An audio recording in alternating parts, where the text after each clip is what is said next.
মাত্র ৬ বছর বয়সেই মায়োপিয়ায় আক্রান্ত হয়েছে নির্ঝরা। দূরের জিনিস ঝাপসা দেখায় মাঝে মাঝেই চিকিৎসকের শরণাপন্ন হতে হয় পঞ্চম শ্রেণীর এই শিক্ষার্থীকে।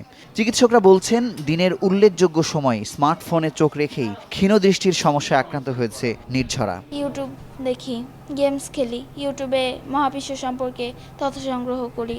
চোখটা কুচকে টিভি দেখে সব সময়, আর যতই দূরে বসাই সোফায় বা বেডে, ও কিছুক্ষণ পরপর দেখা যায় টিভি স্ক্রিনের সামনে চলে গেছে। যখন টিভি বন্ধ করে দেওয়া হয় তখন চুরি করে মোবাইল নিয়ে লুকিয়ে লুকিয়ে গেম খেলে।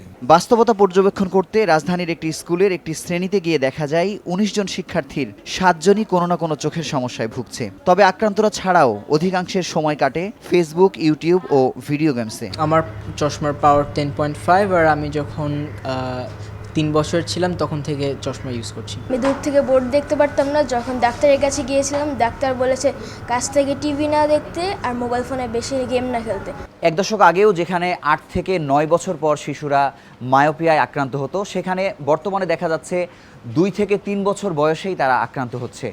বিশেষজ্ঞ চিকিৎসকরা বলছেন ছোটবেলা থেকেই মোবাইল, ট্যাব এবং ভিডিও গেমসের প্রতি চরম আসক্তি শিশুদেরকে চোখের ছানি, রেটিনার নানা ধরনের সমস্যা সহ কোনো কোনো ক্ষেত্রে মানসিক রোগের দিকেও ঠেলে দিচ্ছে।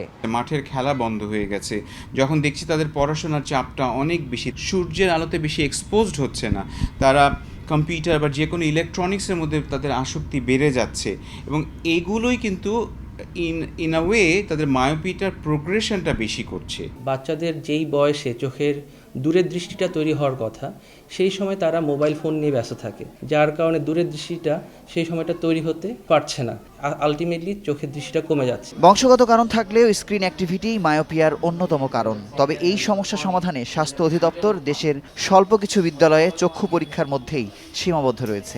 উপজেলা হেলথ কমপ্লেক্সে, সেখানে আমরা এতদিন বাচ্চা শিশু চক্ষু ছিল না, কিন্তু আমরা সেই প্রোগ্রামটা এখন সেখানে আমরা চেষ্টা করছি সংযুক্তি দেওয়ার, যাতে করে তৃণমূল পর্যায়ে আমাদের স্বাস্থ্যকর্মীরা এই ব্যাপারে সচেতন থাকে।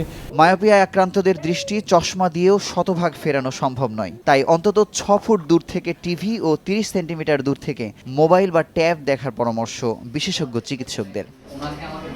মুজাহিদ শুভ, সময় সংবাদ, ঢাকা।